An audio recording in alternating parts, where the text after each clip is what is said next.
In the wake of last month's massacre at a Florida high school, the White House is out with a new plan to address safety in the classroom this week. We will ensure our schools are safe and secure, just like our airports, stadiums, and government buildings, with better training and preparedness.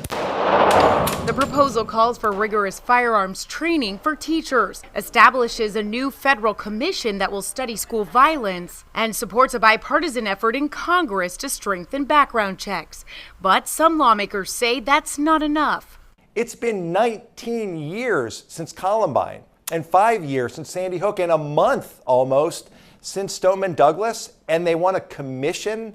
We need action now. That's what people expect. The White House plan also expands mental health programs and allows protection orders to temporarily take guns away from people deemed dangerous. Noticeably missing the president's earlier proposal to raise the minimum age to purchase assault rifles from 18 to 21.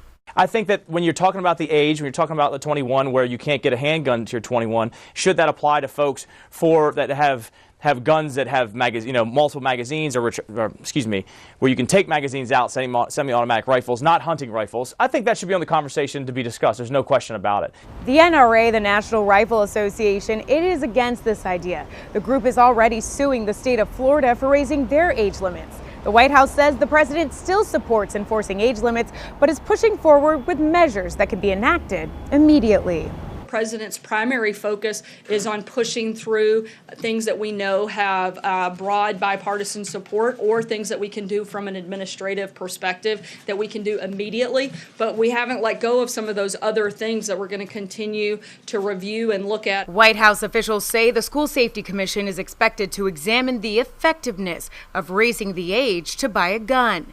But for now, that decision will be left to each state. In Washington, Samantha-Jo, Spectrum News.